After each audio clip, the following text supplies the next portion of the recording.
Hilton brings you new ways to stay, with experiences that let you capture the glory days. Introducing the Graduate Hotels. Each inspired by local college towns, these stays are always original and never boring. Get in touch with traditions all across the country and enjoy a stay that's a class above the rest. Book at Graduate Hotels with Hilton Honors Points at Hilton.com. It's a win-win. Hilton, for the stay. Ryan Reynolds here from Mint Mobile. I don't know if you knew this, but anyone can get the same premium wireless for $15 a month plan that I've been enjoying. It's not just for celebrities. So do like I did and have one of your assistant's assistants switch you to Mint Mobile today. I'm told it's super easy to do at mintmobile.com/switch. Upfront payment of $45 for 3-month plan, equivalent to $15 per month required. Intro rate first 3 months only, then full price plan options available. Taxes and fees extra. See full terms at mintmobile.com. Building a portfolio with Fidelity Basket Portfolios is kind of like making a sandwich. It's as simple as picking your stocks and ETFs, sort of like your meats and other topics, and managing it as one big, juicy investment. Now that's pretty good. Learn more at fidelity.com/baskets. Investing involves risk, including risk of loss. Fidelity Brokerage Services, LLC. Member NYSE SIPC. Hey, it's Bill Simmons from the Bill Simmons Podcast. The NBA playoffs are here, and Michelob Ultra is getting you closer to the game than ever with courtside seats and more. Enter now at michelobultra.com/courtside. Michelob Ultra Superior Access Courtside 2024 to 2025 sweepstakes. No purchase necessary. Open to U.S. residents 21 or older. Ends on July 1st, 2025. Multiple entry periods. Visit michelobultra.com/superior access/courtside for free entry deadlines and official rules. Message and data rates may apply. Void where prohibited. Welcome to Jaunty Haunts, the podcast about all things supernatural. After 30 years of keeping a secret, I'm finally ready to share with the world that I see ghosts. This podcast is all about getting spooky and connecting with others who might also sense, see, or feel things beyond the ordinary. Whether you're a skeptic or a believer, let's connect, share, and maybe feel a little less crazy together. You can listen to and binge Jaunty Haunts right now on Apple, Spotify, or wherever you podcast. Stay spooky, ghoul friends. Have you ever been listening to a creepy ghost story or haunting history and you're like, damn, this is so enjoyable, but I wish my friends were here so we could experience it together? That's us. We're your girls, and we'll bring the snacks when you join us on I Scream, You Scream, the podcast where we serve up chilling stories with a side of our favorite ice cream. Every month, we pick a new flavor of ice cream and a new topic to go along with it. Werewolves, poison, cemeteries, you name it. From deep dives into stories we all thought we knew to your real-world experiences, at this ice cream party, we always get to the bottom of the bowl. Cozy up with us every Tuesday for your weekly scoop of the most chilling histories, mysteries, and paranormal perplexities. Until then, keep it cool. And keep it creepy.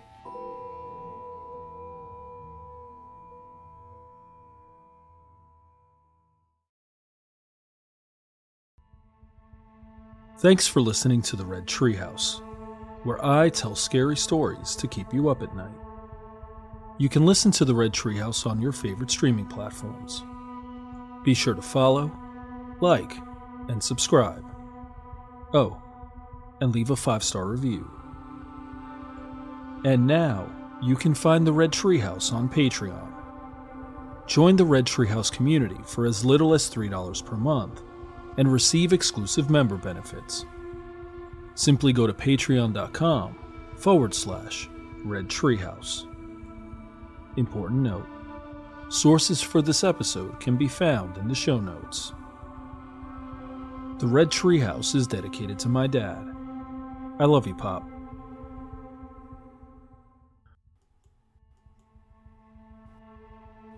In this episode of The Red Treehouse, I'm going to read you an original short horror story by WH Vigo. Vigo completed the Horror Writers Association Mentorship Program for new writers in 2021. Since then, Vigo's short stories have been published in multiple horror and dark fantasy anthologies. Their novella, Beneath the Rio Cobre, was published in 2023. It is my privilege to narrate Beneath the Rio Cobre, a story that is guaranteed to keep you up at night. So sit back, turn down the lights, pull up the covers, and pay close attention as I read Beneath the Rio Cobre by WH Vigo. I'm your host, Will.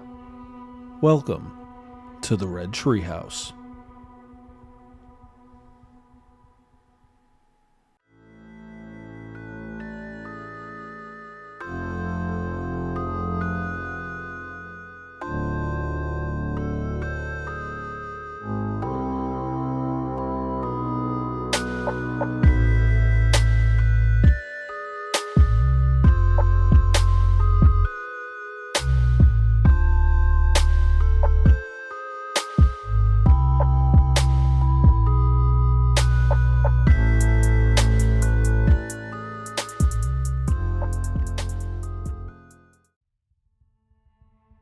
Beneath the Rio Cobre, written by WH Vigo.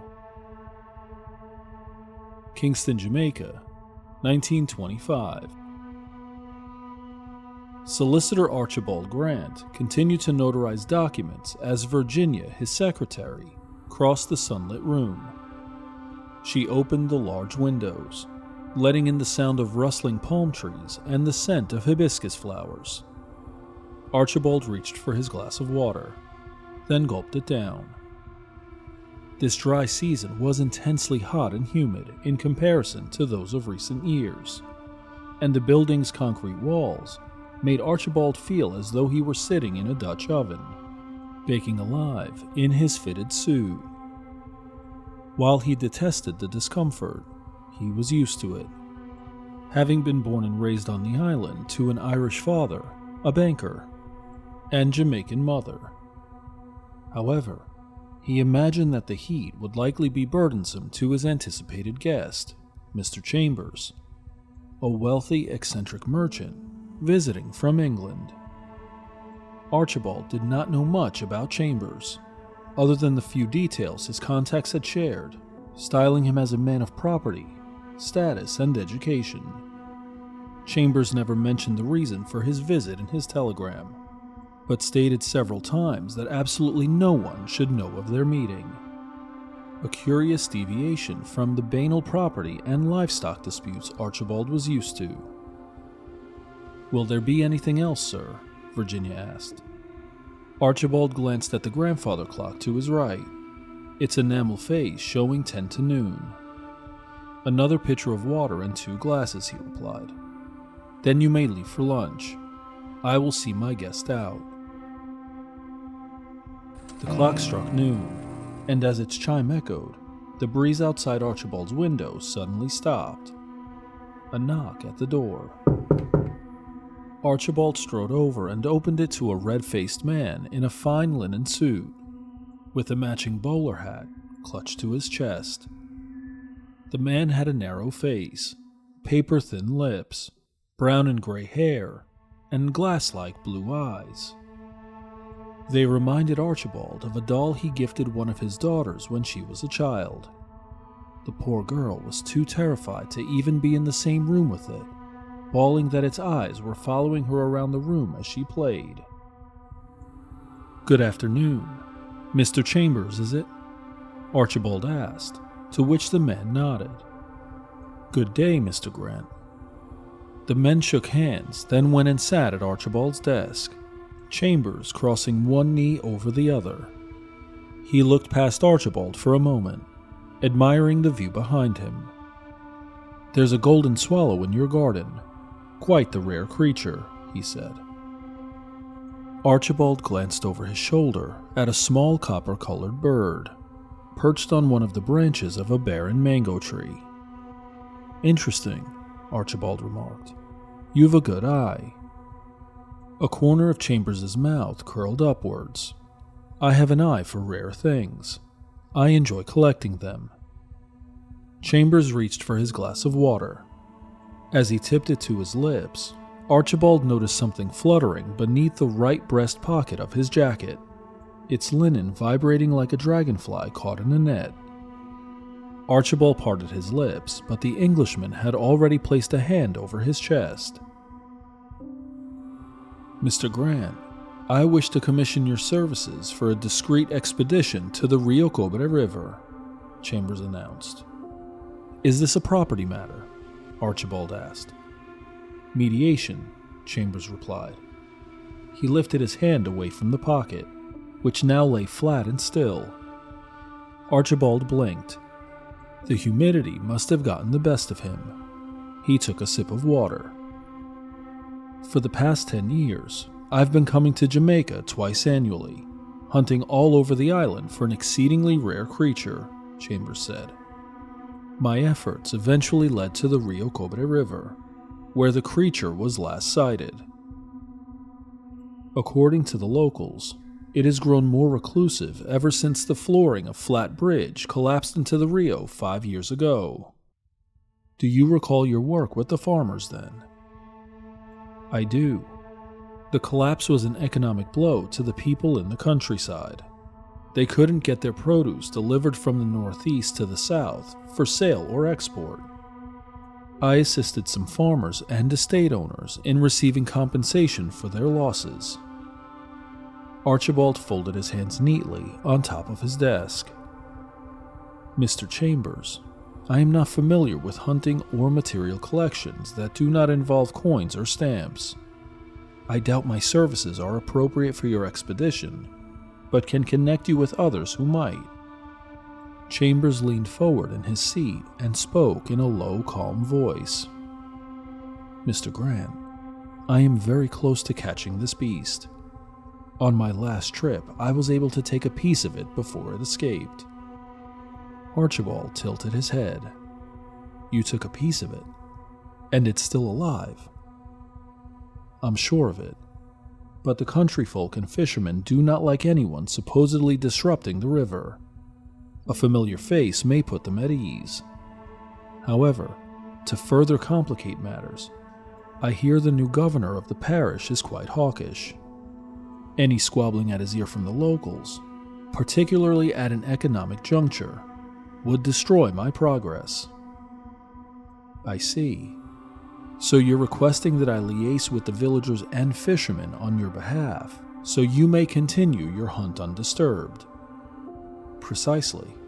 I am willing to pay you handsomely, and will double the sum should any information you receive assist in the creature's capture. Archibald stroked his chin. Your offer is generous, and it would be my pleasure to see the villagers of St. Catherine's Parish again. They're good people, Mr. Chambers. But may I ask your conditions? Only one. Confidentiality. No one must know anything of myself or this trip. When will the expedition begin? In a week's time. Chambers sucked in a breath. So, am I able to rely on your services? Archibald stared plainly at him, then nodded once. Of course. My cat Freddie loves to be brushed and cuddled. But stirring up his cat allergens meant sneezing and itchy eyes. Then I found Purina One Live Clear. It's cat food that reduced the major allergen and my suffering in as little as 21 days. Now, we feel closer than ever. If you have issues with cat allergens, you really need to try Purina One Live Clear.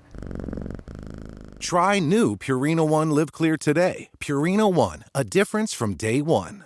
Subtle results, still you, but with fewer lines. Botox Cosmetic, out of botulinum toxin A, is a prescription medicine used to temporarily make moderate to severe frown lines, crow's feet, and forehead lines look better in adults. Effects of Botox Cosmetic may spread hours to weeks after injection, causing serious symptoms. Alert your doctor right away as difficulty swallowing, speaking, breathing, eye problems, or muscle weakness may be a sign of a life-threatening condition. Patients with these conditions before injection are at highest risk. Don't receive Botox Cosmetic if you have a skin infection. Side effects may include allergic reactions, injection site pain, headache, eyebrow and eyelid drooping, and eyelid swelling. Allergic reactions can include rash, welts, asthma symptoms, and dizziness. Tell your doctor about medical history, muscle or nerve conditions including ALS or Lou Gehrig's disease, myasthenia gravis, or Lambert-Eaton syndrome, and medications, including botulinum toxins, as these may increase the risk of serious side effects. For full safety information, visit BotoxCosmetic.com or call 877-351-0300. See for yourself at BotoxCosmetic.com.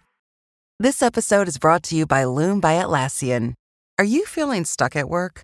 Get your team unstuck with Loom video messaging and move work forward. Use Loom to simultaneously record both your screen and yourself to share a quick update, provide feedback, train a colleague, and everything in between.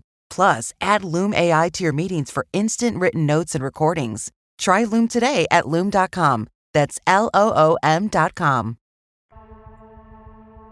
Chapter 2. The following week, Chambers sent one of his men, Mr. Sterling, with a car to collect Archibald at his home. Sterling was a tall, brawny fellow, with a gap between two front teeth and pulpy, scarred hands, and wore cream-colored slacks with a straw hat. The men hopped into the vehicle and began to drive northeast toward Spanish Town as the sun peeked over the horizon. The paved streets of downtown Kingston soon became bumpy country roads, gravel clattering beneath the car as vultures circled the hills up ahead. Sterling piped up. "That's one of the main areas where the Rio meets the sea. That's where Chambers said him did see the sinting, so that's where I go," Sterling said, speaking in a mix of English and watered-down patois. Archibald guessed that Sterling was unsure whether he would be understood if he embraced the language fully. Not all people of Archibald's class or profession did, viewing patois as backwards, broken English. "What thing did he see?" Archibald asked, switching to patois. "Do you know what animal he might be hunting? I never imagined Jamaica as a place trophy hunters would be interested in. We don't have any exotic animals, jungles, or anything of the sort at all." A pause. "Brother, your guess is as good as mine," Sterling replied, in clear patois this time. He lit a cigarette, tucked it into the gap between his teeth, then inhaled. A quarter of it instantly hissed into a log of ashes and smoke that waved through Sterling's nostrils and the side of his mouth. "You talk very fast, Mr. Grant. Guess it's true what they say about the Kingstonian dialect." Humid air billowed in through the car windows, reeking of salt mixed with cow manure. Archibald coughed.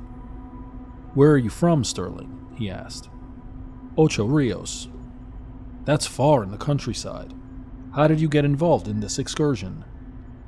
"I've been working for Mr. Chambers for the past 6 years. Ochi was one of the first places he visited.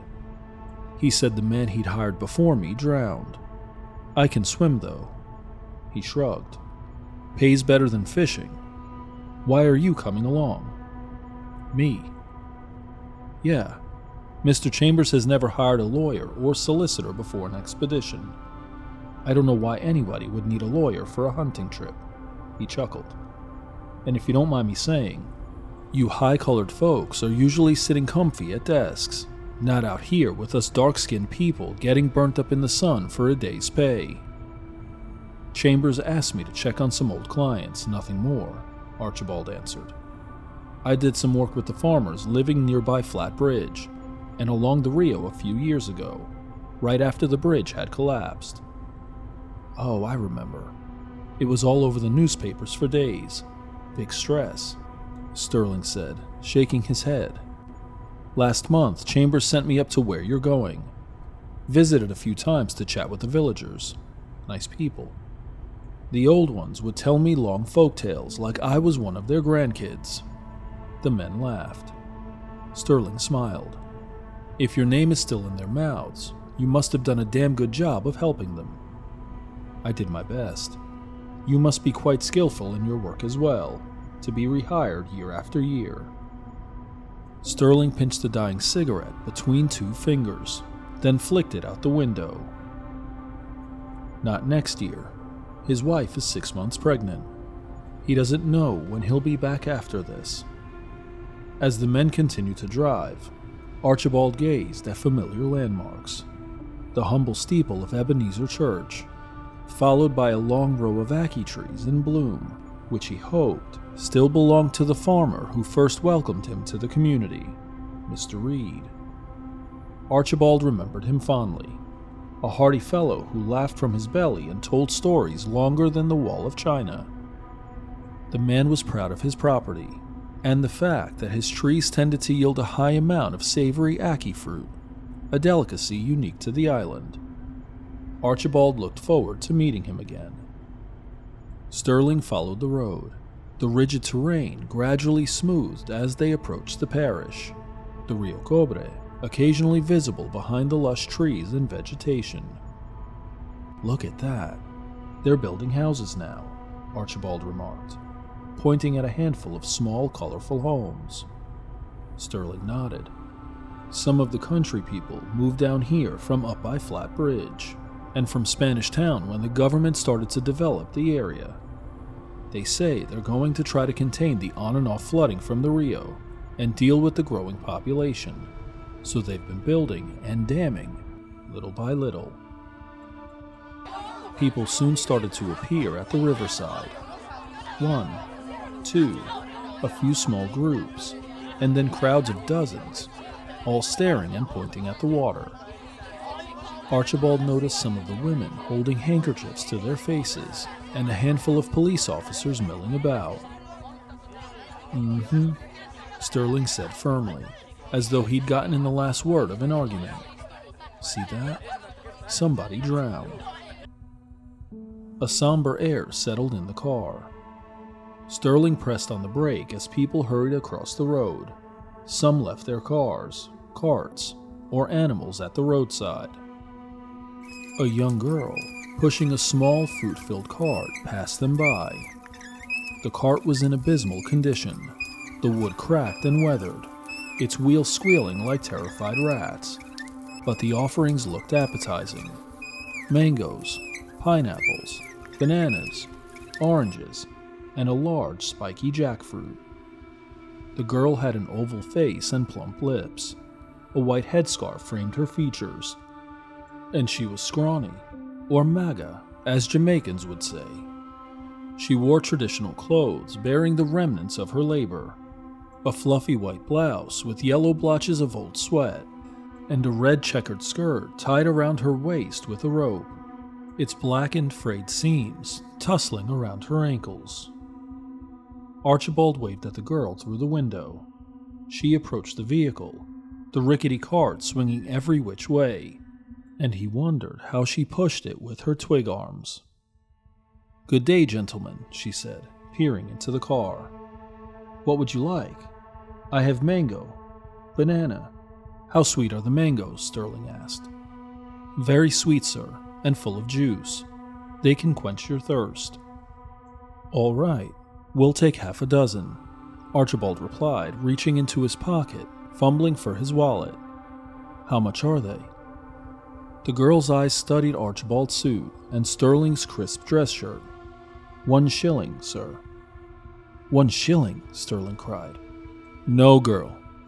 Half a dozen mangoes should cost no more than 2 pence. Move, thief." The girl winced. "Wait, I'll buy your mangoes," Archibald said, coins in his palm. The girl gave Archibald the mangoes before she accepted the money. He noticed a long, deep scar stretching from wrist to elbow on her right arm. Farming life had its dangers. "Thank you, sir." Archibald nodded. "Tell me something. What do you plan to do with the money? Your mangoes are unreasonably expensive, but I assume there's a reason. Issues with the harvest." The girl fumbled with her mouth. "I'm saving to buy a cow," she replied meekly. Archibald smiled. "I see. Best of luck. What's your name? How old are you?"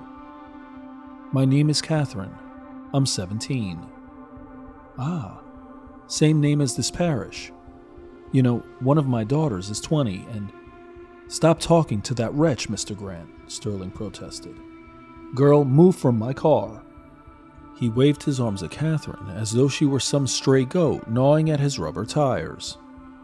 She stared into Sterling's eyes with a gaze so heated that it could have burned holes through the man's skull. "You're an outsider," she said. "Pray the river don't take you next, like it took Mr. Reed and his granddaughter just now." She swung the cart around and joined the crowd. Sterling grumbled profanities under his breath and pressed on the gas. "Good Lord," Archibald exclaimed, his blood running cold. "Stop the car." Sterling sneered. "What for?" "I know the man who drowned. Now stop the damned car." Sterling maneuvered the vehicle to the side of the road, and Archibald got out, following Catherine through the crowd and calling out to her. She stopped. "What is it you want from me, sir?" she snapped. "Your friend was very rude." "Apologies, but is it really Mr. Reed and his granddaughter who drowned?" "They're both laying over there," she said bitterly, pointing ahead at the embankment. "Go see for yourself." Archibald saw a woman wail and fall to her knees. He took a deep breath and crossed the street, dress shoes trampling across the grass and mud. He worked his way through the cluster of onlookers until he came upon two human-shaped bodies, cloaked over with white sheets, one large and the other the size of a child. Archibald knelt down and lifted a corner of one of the sheets to see the gray, soggy face and purple lips of a man he sadly recognized. He let the sheet fall from his grasp, stood, and placed his hat over his heart. And now, two pigeons bemoaning the fact you can choose the TV you want with DirecTV. So now they can pick out their favorite entertainment when they sign up and save money? You mean if you like sports? You can get a sports pack. What about entertainment? Entertainment pack. It's like finding an old pizza with your favorite toppings, which for me would be pineapple and toenails. Pineapple? Pay for the TV you want, not the TV you don't. Genre pack starting at $34.99 a month. Visit DirecTV.com for more information. New residential customers only. Local channels vary by market. Services renew monthly unless you cancel online. Credit card required. Restrictions apply. This episode is brought to you by Chevrolet. When you have 4 new tires, every drive feels fresh. Right now, buy 3 select tires and get 1 for just $1 during the Chevrolet Certified Service Fresh Start Tire event. Visit Chevrolet.com/service offers or see dealer for full details. At participating U.S. GM dealers only, highest or equal value tire will be $1. Offer ends 5/31/2025. Not available with other offers. Anyone can follow. It takes something special to be an original, which is why the 2025 Lincoln Navigator SUV arrives with new ways of surrounding you in luxury, including the ultra-wide 48-inch panoramic display and the multi-sensory Lincoln Rejuvenate experience. A true original never stops evolving. So meet the 2025 Navigator, the original that's all new and better than ever. Learn more at Lincoln.com. Lincoln and Navigator are trademarks of Ford or its affiliates. Chapter 3. Dusk settled across the landscape as Archibald and Sterling arrived at camp, a mile south of Flat Bridge. There were 4 large tents arranged in a circle about 20 paces from the riverbank, and in the middle, a badly sunburned gentleman stirred a pot. Sterling parked the car as Chambers emerged from one of the tents and went to greet them. "Mr. Grant, welcome," the Englishman said with a smile. "I trust your journey went well. Sterling, take Mr. Grant's luggage to his tent." Sterling tipped his hat. "Yes, sir." The drive was fine. Archibald started, folding his speech back into English. "But 2 people drowned today. One of them I knew fairly well." Chambers's brow knitted into a frown. "Who?" "Mr. Reed. A very good man. We continued exchanging letters for years after I left the area. He used the money he made off his land and crops to give his 4 grandchildren a decent education." Archibald paused, then sighed. He was illiterate, so he dictated his letters to his only granddaughter, Anne. She drowned with him. "How old was she?" 12. The Englishman shook his head. "What a tragedy. My condolences. How did you learn that it was your friend who had drowned? Did you talk to anyone?" There was something strangely pointed in Chambers' tone, as if there were more to his question. "Well, one fruit-selling girl told... Did you get her name? What did she look like?" Archibald paused. "Why does that matter?" "Because I need to catch this beast, my friend," Chambers replied. so any happenings or conversations pertaining to its habitat are of interest to me, regardless of how small they may seem. I see. Her name was Catherine, and she looked no different than most of the other farming girls out here, except for a long scar on her arm. She told me about the drownings. Chambers shook his head. Again, my. Several drownings have taken place over the last month. People need to be more careful. He folded his arms across his chest. But rather than making plans to address the issue, I've heard from Sterling that the country folk are blaming some mythological creature instead, he drawled. They call it River Mama. A few refer to it by its indigenous title, Yamaya. A crooked grin cracked Archibald's face. The mermaid, the one who commands the seas and guards the golden table in our folklore and children's fables. Archibald snickered. As a boy, my grandfather told such stories. A mermaid with indescribable power and magic. A table made of golden rubies occasionally surfaced from the Rio to tempt the greedy, and drown any who dared grab onto it. Chambers laughed. Ridiculous, isn't it? Strange how the people of this land behave as though superstitions walk among them, clothed in flesh and bone. Illiteracy makes the mind malleable. A breast pocket of his shirt suddenly fluttered. Archibald squinted. Sir, you're... What a delightful breeze, Chambers mused, adjusting his shirt.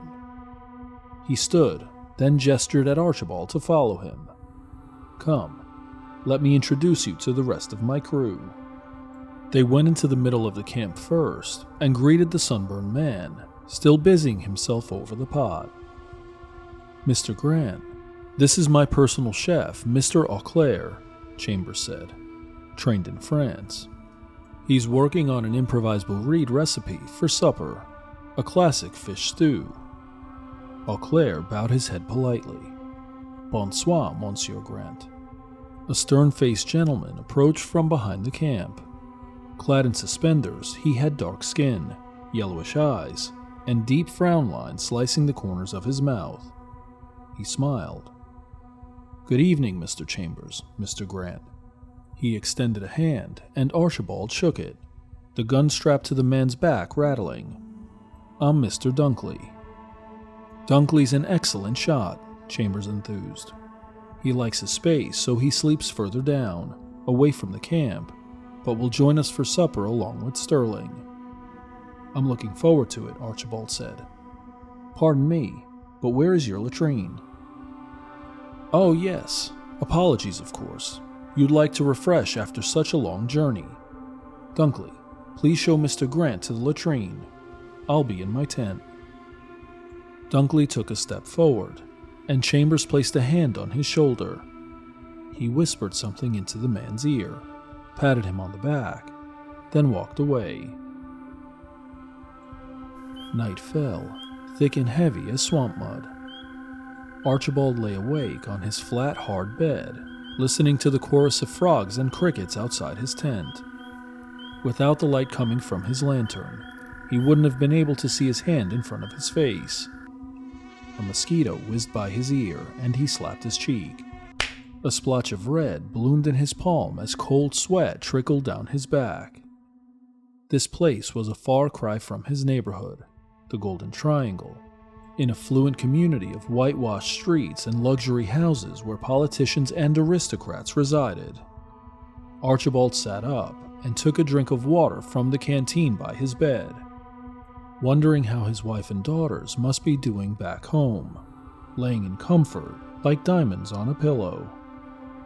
He sighed. Oh Lord, let me get out of this place quick as Ali Baba fled that cave. He imagined his family's reactions if they could see him now. Sleeping rough in the wild, stinking like a street urchin, covered in sweat and insect bites. They likely wouldn't recognize him, and if they did, would wonder why he tolerated such a situation in the first place. But Archibald prided himself as a man of his word, no matter the circumstances. Loud cracks and pops suddenly punched through the air. and Archibald ducked onto the ground, his heart pounding in his throat. One after the other, the shots continued. Then silence. Archibald shook the chills from his shoulders and listened as footsteps grew louder, and amber lights flickered into the camp. Chambers, Dunkley, and Sterling rambling to each other. Archibald slightly peeled back the opening of his tent and peered outside. Chambers paced in one spot with clenched fists, as if readying for a fight. "Shit," the Englishman hissed. "Missed again." "It's not going to go too far," Dunkley reassured. "Based on the past few days, it's moving upstream, toward Flat Bridge. Third time this week. Shallow waters," Sterling added. Dunkley nodded. "Yes, it'll be easier to see it move, even in the dark." Chambers grit his teeth and took a deep breath. "It's been playing games with us. We'll cast some nets near Flat Bridge at dawn." He lowered his voice and grumbled to the men in a venomous tone, his teeth flaming orange in the lantern light, but Archibald couldn't make out what he was saying except for the word bait. The Englishman threw his hat to the ground and stomped on it. "That bloody whore had no idea what she was talking about," he roared. "Its nest must be there." Archibald stepped out of his tent. "Dear God, what was all that?" Sterling and Dunkley looked at him and laughed. "Exciting, eh?" Sterling enthused. "Excitement is good for the blood," Dunkley added. He handed Chambers a handkerchief, and the man wiped his face. "Apologies for the noise," Chambers said. "Mr. Grant, tomorrow you'll go into the village and visit some of your old acquaintances. Make small talk. Learn what you can about the Rio. Ask if they've encountered any suspicious creatures recently. I'm curious to see how they'll respond to a familiar face. Keep them calm and out of the way." He placed a hand on Archibald's shoulder and squeezed, grinning like a crocodile. "Show me you're reliable."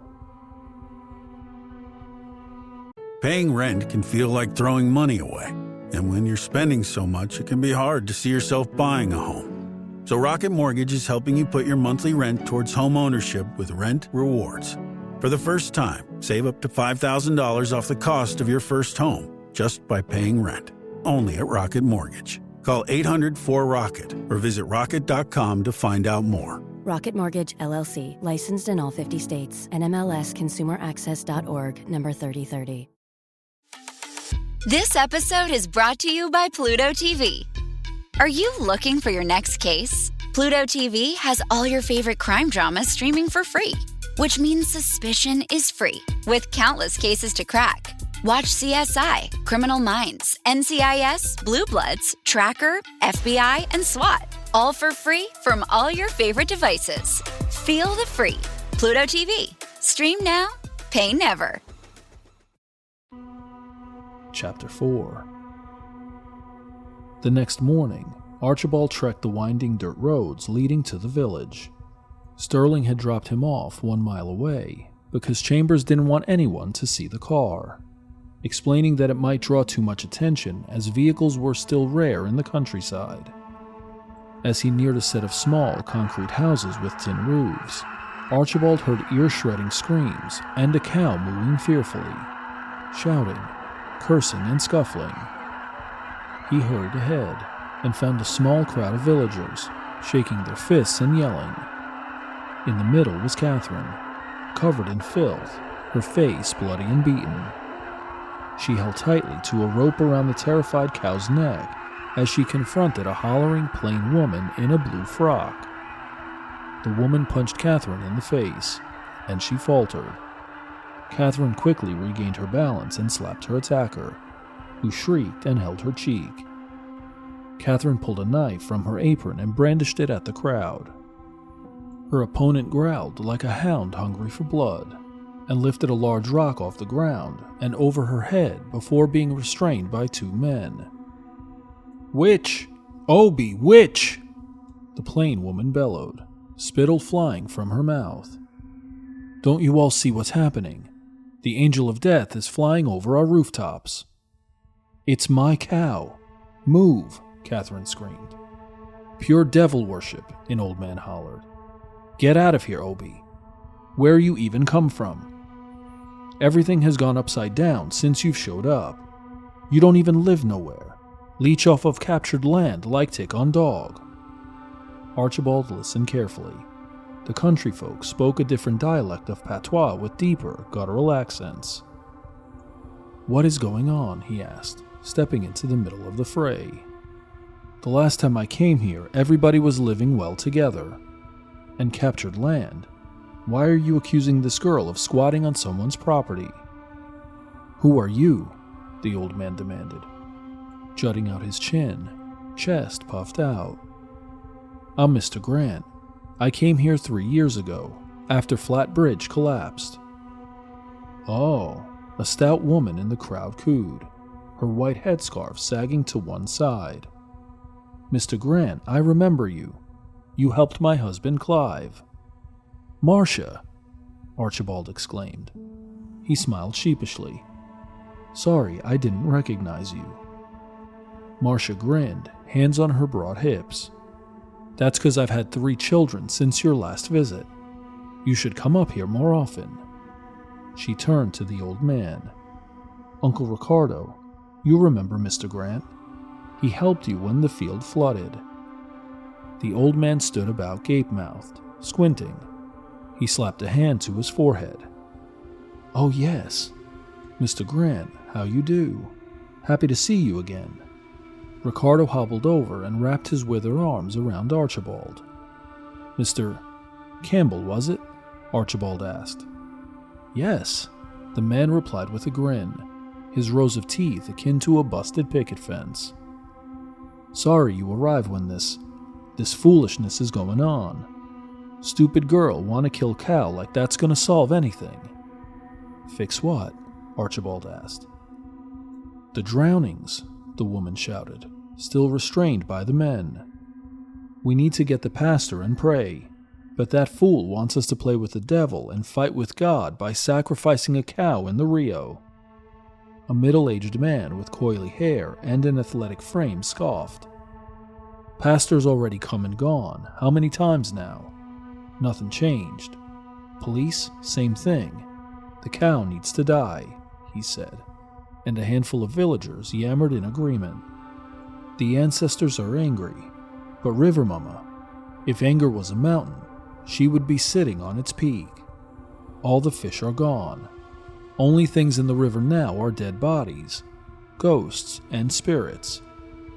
Ancestors my behind, the woman argued. They were ignorant heathens. All they knew was the devil. And what does that say about you? The man shot back. The woman froze, ostensibly disarmed by his question. The crowd behind her pressed on with shouting and insults, and a stone flew from among them, hitting Catherine in the arm. Stop! Archibald bellowed. He stood in front of the young woman and raised his hands defensively. The crowd quieted. All of this is superstition, and throwing stones at young girls is not the solution either, he continued. Listen, I will help you contact the police and request additional investigations into the recent drownings. But all this fighting and telling of tall tales must end or they won't cooperate. I bought the cow with the shilling you gave me, sir, Catherine sobbed, holding her arm. Every week, a woman or girl drowns. Now the water by Flatbridge is dirty beyond belief, brown and black, full of sludge and dead fish. River Mama is furious. We have to do something. No animal sacrifices. We're civilized. Archibald countered, incredulous. Now Catherine, she sent her sisters and handmaidens, decoys to poison everything, Catherine blurted. If she thinks anyone's done her wrong, they'll be merciless. Young lady, you shouldn't be squatting on anyone's land, even if it's empty, Archibald said calmly. Where is your family? Catherine stared at the rope in her fist. I left them behind to come here, sir, because I heard the people were kind. Perhaps I was wrong. Mr. Campbell snorted. She's only a squatter, he said curtly. It's better if she leaves. We don't want her. Yes, "Get out," the austere woman barked. "Ruth, shut your mouth," Marcia snapped. "Go to hell," Ruth countered. She tussled free from the men, picked up a stone and threw it. The thing landed with a thud at Catherine's feet. "Move before I break that cow's neck. Yours too." The coily-haired man flared his nostrils. "Break," he sneered through grated teeth. "No, the neck must cut. You want to make things worse? Let Catherine do what needs to be done. Kill the cow to cool River Mama's head till we can find the cause of the drownings and put an end to them." "Stanmitz, quiet yourself," Marcia hissed. "We're not killing no cow." Lips trembling, Catherine gazed at Archibald and the sour-faced villagers. "I came here because you're supposed to be good people," she said, tears brimming in her red eyes. "You don't see that I'm trying to help, to show you all what to do for mercy." Archibald shook his head solemnly. "Catherine, I'm sorry, but you can't squat here anymore," he said in a calm, authoritative voice. He placed a hand on her shoulder and whispered into her ear, "Please go, for your own safety." But where shall I go, sir?"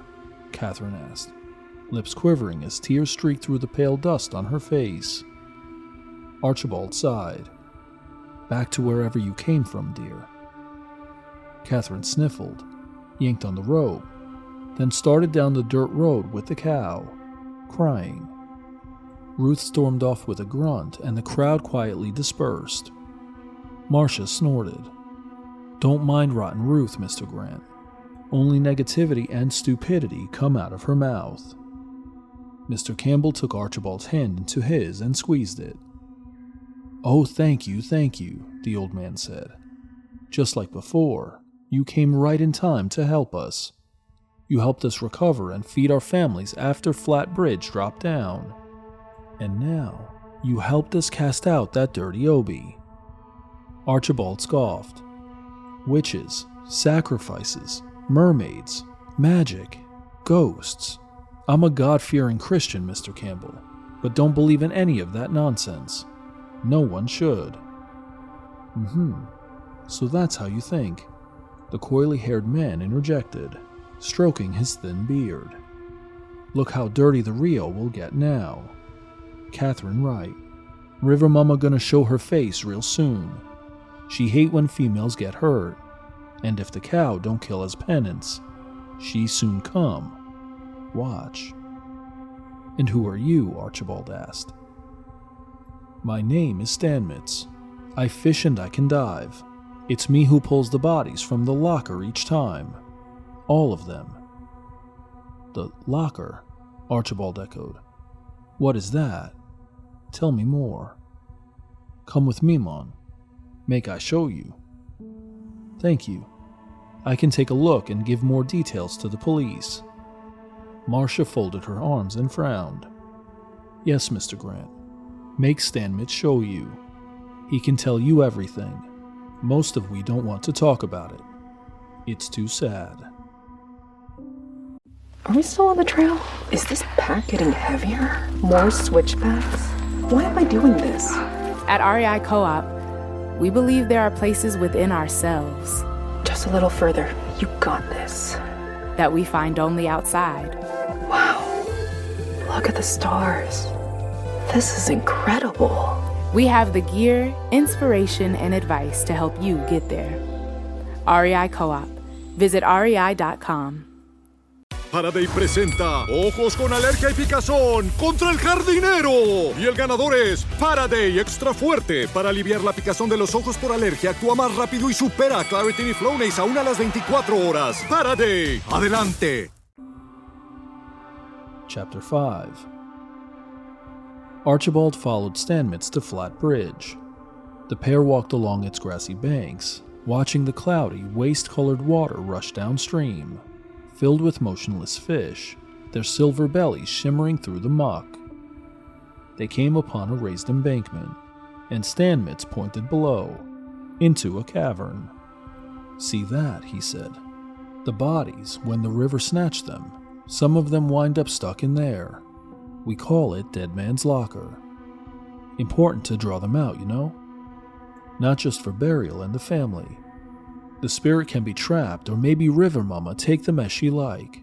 Turn them into one of her handmaidens to walk among the living. Many spirits are in the Rio, Mr. Grant.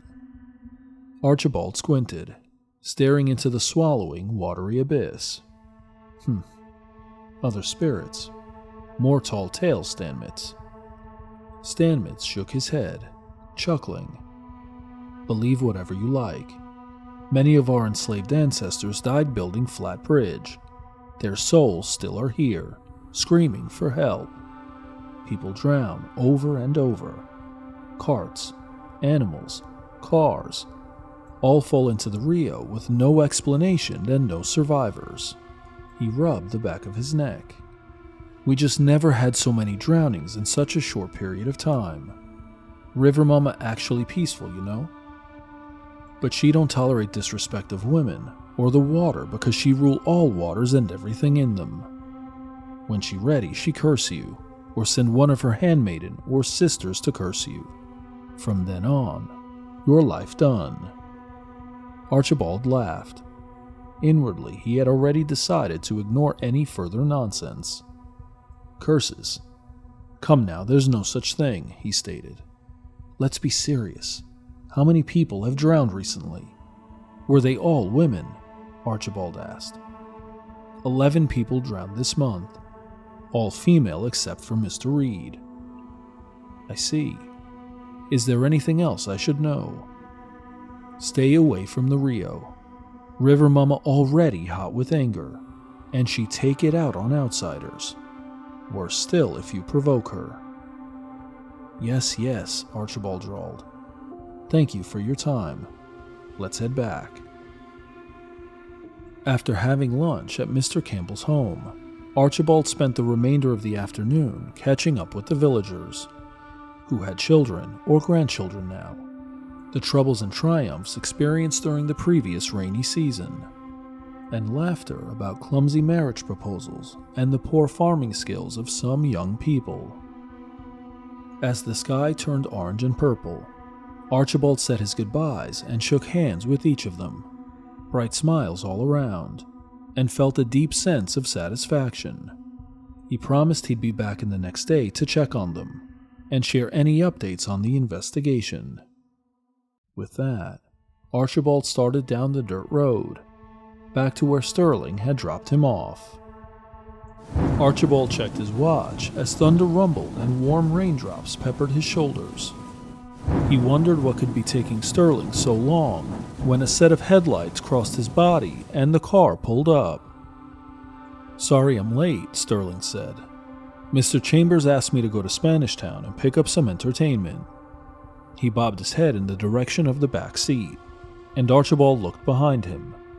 There sat an attractive woman, holding a small mirror and applying red lipstick. She had fawn skin, thick curly hair, and a delicate scent. Archibald guessed that she was mixed like himself, but was far paler. She could almost pass for a white woman. Plump bosoms peeked over her corset dress. He knew her type. Jamaican women typically wore modest clothing unless they worked on the street at night. She smiled at him. Good evening, he said awkwardly, as the car moved forward. Hi, I'm Sarah, and you are, sir. Archibald's mouth opened and closed silently. He cleared his throat. Archie. Pardon me, madam. I'm very tired and would like to rest. He stared out the window at his reflection, water streaming through it as if he were a ghost in the rain. The drive continued in silence. Arriving back at camp, Archibald climbed out of the car first and slammed the door behind him. Sterling helped Sarah out and escorted her to Chambers' tent. The Englishman sat alone at the table, leaned back with a bottle of rum at his lips, the amber light of his lantern pulsating through the darkness. His hair was unkempt and his shirt barely covered his chest, now pockmarked with mosquito bites. Chambers stared at Sarah, eyes licking her up and down. "Well, aren't you pretty?" he said. He took a gulp of rum and hiccuped. "Sterling, you've outdone yourself. I'll add this to your bonus. A shame you and Dunkley aren't interested." A side of Archibald's mouth curled. Extramarital affairs were common among his wealthy clients, who did as they pleased while their wives were oblivious or looked the other way. The whole thing still left a bad taste in his mouth. Men consuming women like pigs gorging at a trough. A question prickled at the back of his mind. If Chambers insisted on discretion, why would he bring a stranger here?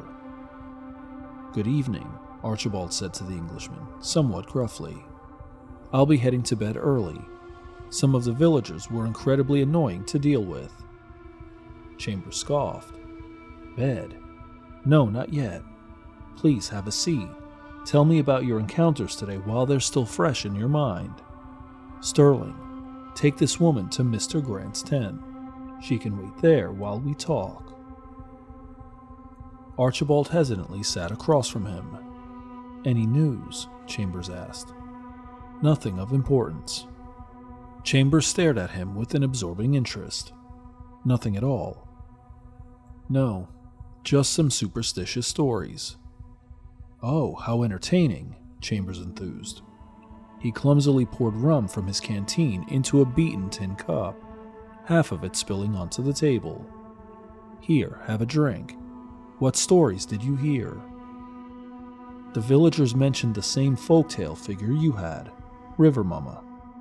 Apparently, some are blaming her for the shortage of fish and murky waters. Others are blubbering about haunted bridges and other rubbish." It seems they've told you not much different than they've told Dunkley," Chambers replied stiffly, his ears flushing red.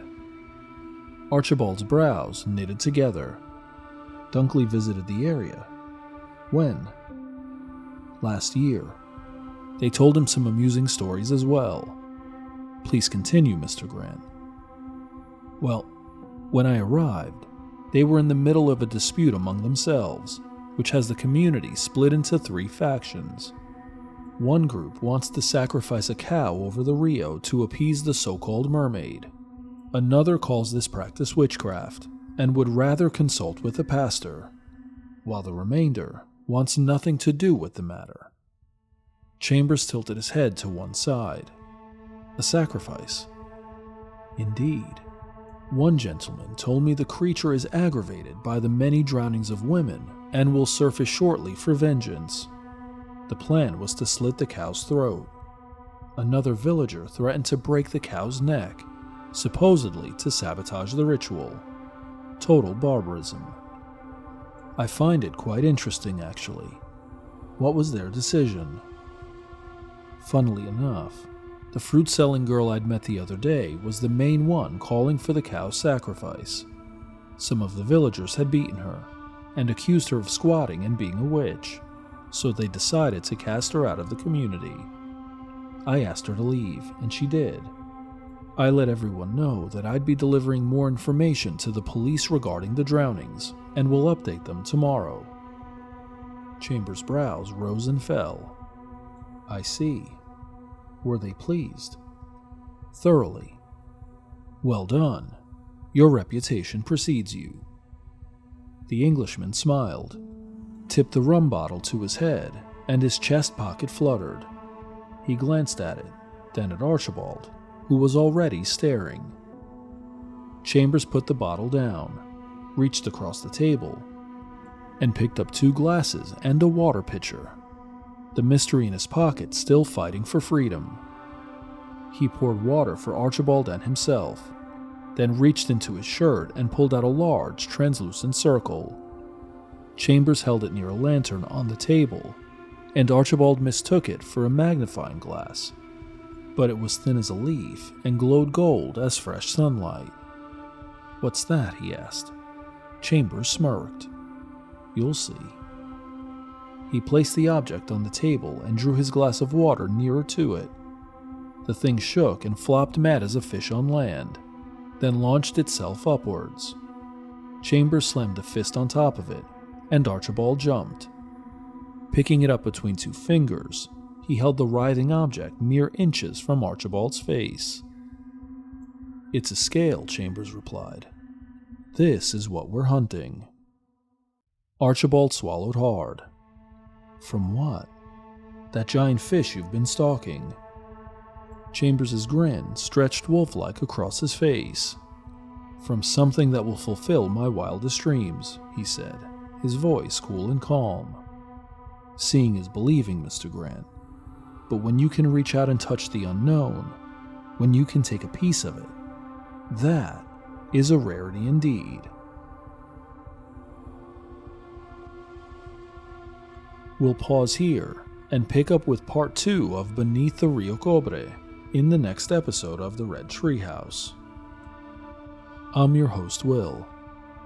Thanks for joining me in the Red Treehouse.